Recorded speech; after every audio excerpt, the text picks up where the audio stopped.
2028 पर्यंत राज्याची अर्थव्यवस्था साधारण 1 ट्रिलियन अमेरिकन डॉलर करण्याचं ध्येय आम्ही ठेवलेलं आहे। देशाचे पंतप्रधान मोदी साहेबांनी आपल्या देशाची अर्थव्यवस्था 5 ट्रिलियन अमेरिकन डॉलर्स ठेवण्याचं त्यांनी उद्दिष्ट ठेवलेलं आहे। आज आपण जगामध्ये 5व्या क्रमांकावर आहे, ते 3ऱ्या क्रमांकावर आणायचा त्यांचा प्रयत्न आहे। हा प्रयत्न करत असताना देशाची आर्थिक राजधानी म्हणून महाराष्ट्राकडे बघितलं जातं, महाराष्ट्रातल्या मुंबईकडे बघितलं जातं। त्याच्यामुळे महाराष्ट्राने 1 ट्रिलियन अमेरिकन डॉलर पर्यंत करण्याचं ध्येय हे आपण ठेवलंय। त्याच्यामध्ये साधारण खाजगी गुंतवणूक आकर्षित करणं, निर्यात वाढवणं, पर्यटन सर्किट विकसित करणं, कौशल्य विकास, रोजगार निर्मिती इत्यादी करता वेगवेगळ्या प्रकारच्या योजना आखणं, जिल्ह्यातील आर्थिक विकास होण्याच्या दृष्टीनं केंद्राच्या ज्या विविध लाभदायक योजना आहेत त्या योजनांमधून अधिकाधिक निधी मिळवण्याचा प्रयत्न करणं, त्या निधीचा अभिसरणाद्वारे वापर करावा जेणेकरून जिल्ह्याच्या आर्थिक विकासात मोलाची मदत होईल आणि पर कॅपिटा उत्पन्न वाढायला पण मदत होईल आणि त्याच्यातून 1 ट्रिलियन अमेरिकन डॉलर पर्यंत पण पोहोचायला 2028 पर्यंत त्याच्यामध्ये हातभार लागेल अशाही प्रकारच्या सूचना त्यांना दिल्या। तसंच देशाचे पंतप्रधान नरेंद्र मोदी साहेबांनी त्यांच्या काही महत्वाकांक्षी योजना आहेत।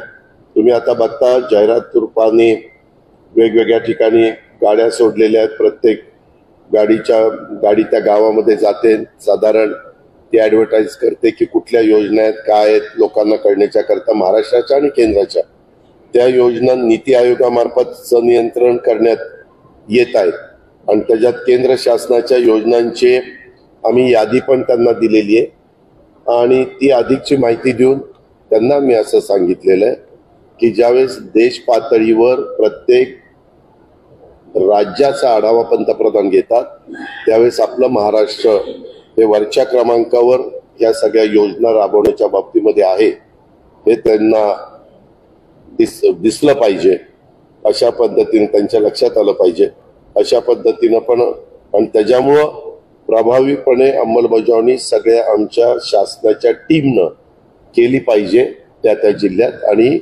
स्वतः पालकमंत्र्यांनी पण त्याच्यामध्ये लक्ष दिलं पाहिजे हे पण आम्ही सांगितलेलं आहे। नाविन्यपूर्ण योजनांच्यासाठी जो राखीव निधी ठेवण्यात येतो तो राखीव निधीतून स्थानिक गरजा त्यांनी विचारात घ्यायच्या। नाविन्यपूर्ण योजना लोकसहभागातून देखील राबवाव्यात अशाही आम्ही सूचना दिलेल्या आहेत। त्याच्यात उदाहरणार्थ रोजगार निर्मिती असेल, पर्यटनाला चालना देण्याचा प्रश्न असेल किंवा इतर आणखी तिथले जे काही मूलभूत प्रश्न असतात की ज्याला केंद्राच्यातनं पण निधी मिळत नाही, राज्याच्या पण बजेटमधनं निधी मिळत नाही, पण ते काम करणं तिथं गरजेचं असतं।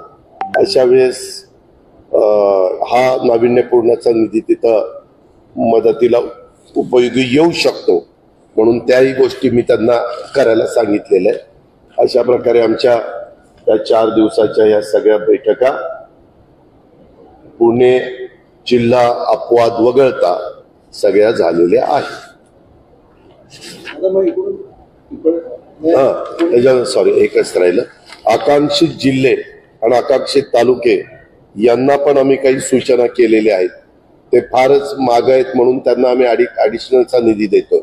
म्हणजे एखादा आकांक्षित तालुका असेल तर त्याला 5 कोटी रुपये ॲडिशनलचे प्रति तालुका द्यायचा आम्ही प्रस्तावित केलेला आहे। त्या निधीचा वापर निर्देशांकात प्रगती करण्याच्या करता तिथल्या सगळ्या जिल्हाधिकाऱ्यांनी त्यांच्या टीमनी केलं पाहिजे आणि त्याच्यामध्ये मध्यम व तीव्र कुपोषण असलेल्या 5 वर्षाखालील मुलांची टक्केवारी, एकात्मिक बाल विकास कार्यक्रमांतर्गत नियमित पूरक पोषण आहार घेणाऱ्या गर्भवती महिला व मुलांची टक्केवारी, आगळदारी मुक्त गावांची टक्केवारी, संक्रमण दर माध्यमिक ते उच्च माध्यमिक स्तरावर प्रवेश घेतलेल्या मुलांची टक्केवारी, असं हे आकांक्षित जिल्हे तालुके काढत असताना आम्ही सूत्र लावत असतो. बोला. आता पुणे विभागाची परिस्थिती जर बघितली, दुष्काळाची पुढची परिस्थिती जर बघता, तुम्हाला चारा छावण्या असतील किंवा त्याच्याकरता अतिरिक्त टँकर करता विशेष निधी आपण देणार आहोत. हा निधी जिल्ह्याच्या विकासाच्या करता दिलेला असतो. आपण जो प्रश्न विचारलाय त्याच्याकरता ऑलरेडी 40 तालुके केंद्र सरकारनी आपले निवडलेले आहेत, ते दुष्काळ म्हणून आपण जाहीर केलेले आहेत. आणि त्याच्यातनं मंडळ, म्हणजे काही आमदारांचं म्हणणं होतं, काही मंत्र्यांचं म्हणणं होतं की आमचा तालुका वगळला गेला, परंतु आमच्या तालुक्यातली काही मंडळी ही दुष्काळामध्ये, म्हणजे दुष्काळी परिस्थिती तिथं आहे आणि त्याच्यामुळे तिथं तसा निर्णय घ्यावा म्हणून राज्य सरकारने स्वतःच्या ताकदीवर जसं दुष्काळाच्या बद्दल जी नियमावली असती, कुठल्या कुठल्या गोष्टीला लाईटचं बिल किती टक्के भरायचं, कर्जाचं कसं पुनर्गठन करायचं वगैरे वगैरे, अशा त्याच्यात 8 वेगवेगळ्या प्रकारच्या मदत केली जाते. तशा प्रकारे ह्या मंडळांना पण मदत पुनर्वसन मंत्र्यांच्या अध्यक्षतेखाली एक कमिटी आहे, ती बसली होती. त्याच्यामध्ये कृषी मंत्री, महसूल मंत्री, पाणी पुरवठा मंत्री असे वेगवेगळे मंत्रीगण आहेत आणि त्यांनी तो निर्णय घेतला. कॅबिनेटने त्या गोष्टीला मान्यता दिलेली आहे. हा आजचा निधी आहे, हा वर्षभराच्या कामाच्या करता असतो. तरी पण आता मी फेब्रुवारीमध्ये वोट ऑन अकाउंट सादर करीन आणि त्याच्या वेळेस विधिमंडळामध्ये एप्रिल, मे, जून 3 महिन्याच्याच खर्चाला मान्यता घेईन आणि मग लोकसभेच्या निवडणुका होईल, ज्यावेळेस सरकार नवीन तिथं अस्तित्वात येईल, त्या आलेलं सरकार हे अर्थसंकल्प देशाचा सादर करेल. त्यावेळेस त्या अर्थसंकल्पात वेगवेगळ्या राज्यांना किती निधी दिलेला आहे, मॅचिंग डायट असतात, कधी 50-50, 75, 25, 60, 40 वगैरे वगैरे, ते मग आपल्याला आपला अर्थसंकल्प सादर करत असताना त्याच्यात इन्क्लूड करावं लागतं. मग जमा ती दाखवावी लागते, खर्च तो दाखवावा लागतो. अशा पद्धतीनं आपला अर्थसंकल्प जूनमध्ये, म्हणजे आत्ताच वोट ऑन अकाउंट आणि नंतर जूनमध्ये अर्थसंकल्प आम्ही सादर त्या ठिकाणी करू. पण या वर्षभराच्या काळामध्ये 1 एप्रिल 2024 ते 31 मार्च 2025 त्याच्यात 2 निवडणुका लोकसभा आणि विधानसभेच्या येणार आहेत. ह्यामध्ये 2-2 महिने तरी कमीत कमी आचारसंहितेला आणि निवडणुकीला लागतील. पण त्याच्यामुळे त्या काळामध्ये बरीच बंधनं येतात आचारसंहितेची, म्हणून आचारसंहिता नसणारे महिने हे 7 ते 8च आपल्याला मिळतात. त्यामध्ये अधिकचं काम सगळ्यांना मिळून करावं लागणार.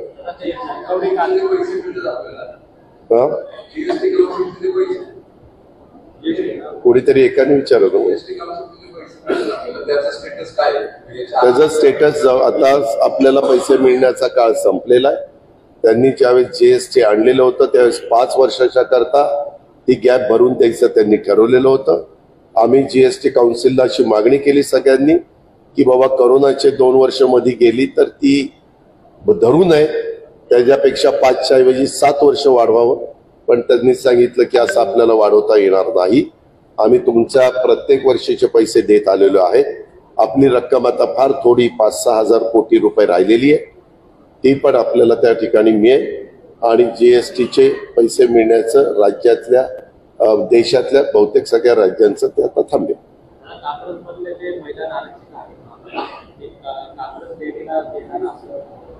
मला माहित नाही, मला माहित नाही, मी सांगितलं ना मला माहित नाही. अरे बाबा, त्याच्या संदर्भामध्ये मला त्याच्यातली माहिती नाही. नगरविकास खाता माझ्याकडे नाही. आज विक्रम कुमार इथं नव्हते, विक्रम कुमार दिल्लीला गेलेले आहेत. तिथं लोकप्रतिनिधींची बॉडी नाहीये. त्याच्या संदर्भामध्ये विक्रम कुमारची चर्चा केल्यावर मी जास्त अधिकारवाणीनं आपल्याला सांगू शकतो. दादा त्या साईडला कोणतंही मैदान तिथं नाहीये, पण मैदान, अरे बाबा मी सांगितलं ना, मी अधिकची माहिती घेतल्याशिवाय बोलणार नाही. विक्रम कुमार नाहीच तर मी माहिती घेतल्याशिवाय काहीतरी सांगितलं की पुन्हा उद्या अजित पवार असं म्हणले, फलाना तसं म्हणलं, काही पण सांगितलं की त्याला असं ट्विस्ट करण्याला खूप लोक बसतात असतात. विषयपत्रच आहे त्याच्यावरती सुरुवातच तुमच्या पत्राच्या अनुषंगाने विषयपत्र ठेवण्यात आलेलं आहे. जरी काही असलं तरी मी उत्तर दिलेलं आहे. विक्रम कुमारला विचारल्यानंतर मी उत्तर देईन.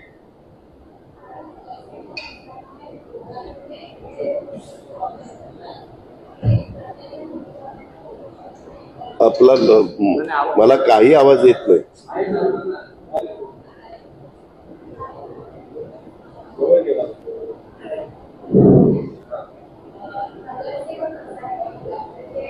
नगरसेवक आहे. नगरसेवक हा,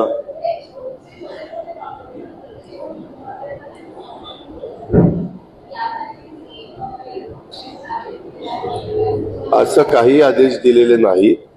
जरी आपण एखाद्या वॉर्डात तुम्ही एकट्या नगरसेविका म्हणून निवडून आलाय आणि 1, 2, 3, 4, 5 आम्ही नगरसेवक नाही, पण त्या वॉर्डामध्ये वेगळ्या पक्षाच्या माध्यमातून किंवा सामाजिक कार्यकर्ता म्हणून काम करतोय. नगरसेवकच त्याला पाहिजे असं काही नाहीये.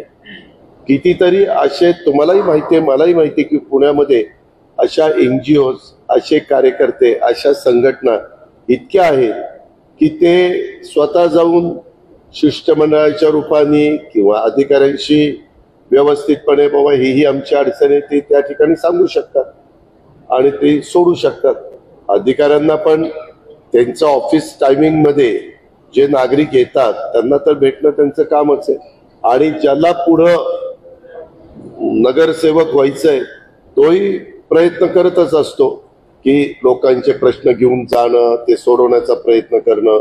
आता उदाहरण द्यायचं झालं तर भारतीय जनता पक्ष असेल, राष्ट्रवादी असेल, शिवसेना असेल, हे जे पण काही कार्यकर्ते तेही प्रयत्न करतात, काँग्रेसचे पण कार्यकर्ते प्रयत्न करतात. असे सगळेच आपल्या आपल्या परिणामी ज्यांचा राजकीय पक्षाशी संबंध आहे असे पण प्रयत्न करत असतात. शरद पवार यांची हत्या झालेली होती त्यानंतर नितेश राणेंनी त्यांच्या कुटुंबियांची भेट घेतली आणि ते म्हणले की ते गुंड नव्हते, ते हिंदुत्ववादी नेते होते. त्याचबरोबर आता कात्रज धनकोडी भागामध्ये शरद पवार यांचे देशभक्त अशा प्रकारचे लावण्यात आले. पालकमंत्री म्हणून तुम्ही काय सांगाल? कायदा सुव्यवस्थेचा प्रश्न निर्माण झालेला आहे. कायदा सुव्यवस्था महाराष्ट्रातली चांगली राहावी एवढं मी सांगेन. रेकॉर्डवरच्या गुन्हेगारांचे फ्लेक्स लागतात. 2-2 दिवस फ्लेक्स तसेच आहेत.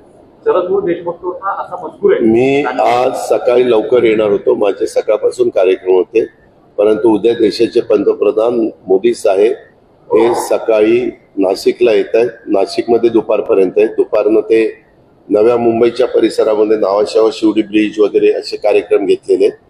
त्या सगळ्या कामामध्ये आम्ही सगळेजण होतो. त्याच्यावर मला सकाळी यायला इथं उशीर लागला. मी आज डायरेक्ट आलो तसं इथं 2 वाजता आलो. तर हे जे काही आपण आता सांगितलेलं आहे ती माहिती मला अधिकची मिळाली. मी इथनं उठल्यानंतर CPला माझ्या पद्धतीनं सूचना करेन. हा, विधानसभा अध्यक्षांनी अपात्र आमदारांच्या संदर्भात निर्णय दिला, त्याच्यावर प्रतिक्रिया काय प्रतिक्रिया? त्याच्यात काय प्रतिक्रिया आहे त्याच्यावरती? विधानसभा जो निर्णय दिलाय तो तुम्ही जसं ऐकलाय तसं मी ऐकलं. तुम्हाला काय वाटतं निर्णय योग्य? काही नाही. ज्याच्या जे न्यायाधीश असतात, ज्यांच्याकडे निर्णय घेण्याची क्षमता असते, त्यांचा दिलेला निर्णय हा आपण योग्य समजतो. अनेकांचं इंटरप्रिटेशन होतं शरद पवार. मला बाकीच्यांचं काय इंटरप्रिटेशन होतं त्याविषयी मला काही घेणं देणं नाही. मी माझ्या पुरतं बोलत असतो. कशा करतो बाबा? अहो, आमचं सरकारच चाललेलं आहे तर अभिनंदन करा, नेमकं करा, काय कारण आहे? अहो, सरकार तर चालूच आहे. त्याच्यामुळं आम्ही कधी अभिनंदन करायचं ते माझं मी ठरवीन ना. तुम्ही कशाला मला सांगता? फुकटचे मला पत्रकार मित्रांनो, मी आपल्याला स्पष्ट सांगतो, तुम्ही मला फुकटचे सल्ले देण्याच्या भानगडीमध्ये पडू नका. मला जे वाटतं ते मी बोलत असतो. आता मी फक्त आणि फक्त, तुम्ही दुपारपासून इथं थांबला होता, मला माझ्या कोणी सांगितलं की पत्रकार मित्र थांबलेले. मी गाडीत बसून निघालेलो होतो कारण मला मुंबईला लगेच जायचंय. उद्या सकाळी 8 वाजता 8:30 वाजता CM साहेबांचा टेक ऑफ आहे. मी देवेंद्रजी त्याच विमानामध्ये आहे. त्याच्यामुळे तेही काम आमच्या दृष्टीने महत्वाचं आहे. पण तुम्ही थांबलाय तर साधारण 36 जिल्ह्यांच्या बद्दल काय आढावा, काय नाही, ते सगळं सांगण्याच्या करताचा मी प्रयत्न केलेला आहे. आणि कशा मीटिंग झाल्या, काय काय झालं हे सगळी पार्श्वभूमी सांगितलेली. इतर पालकमंत्री म्हणून तुम्ही जी काही माझ्या लक्षात आणून दिलं कायदा सुव्यवस्थेच्या दृष्टिकोनातनं, ते मात्र मी किंवा काही हे लागलेले आहेत, बोर्ड लागलेले आहेत किंवा फ्लेक्स लागलेले आहेत, त्याच्याबद्दल तुम्ही सांगितलेलं. मी आता गाडीत बसलो की लगेचच सीपीला फोन करून दोन सीपी आणि एक SP त्या तिघांना पण त्या बाबतीमध्ये सांगेन. आणि मी नेहमीच सांगत असतो, कुणी राज्यकर्ते असले तरी कुठल्याही राज्यकर्त्यांना आपल्या आपल्या राज्यामध्ये कायदा सुव्यवस्था चांगली ठेवावीच लागते. ती चांगली राहण्याच्या करताच प्रत्येक जण प्रयत्न करत असतो. आता तुम्ही प्रत्येक आपल्याला इतक्यादा, म्हणजे माझा स्वभाव स्ट्रेट फॉरवर्ड आहे, इतक्यादा तुम्ही XYZचं नाव घेता आणि म्हणता ते असं म्हणले, ते तसं म्हणले, मला काय घेणं देणं आहे. त्यांचं मत त्यांनी व्यक्त केलंय, मी माझी मतं तुम्हाला सांगायला बसलो. मी राज्याचा उपमुख्यमंत्री म्हणून जे काम करतोय त्या कामाच्या संदर्भामध्ये माहिती द्यायला तुम्हाला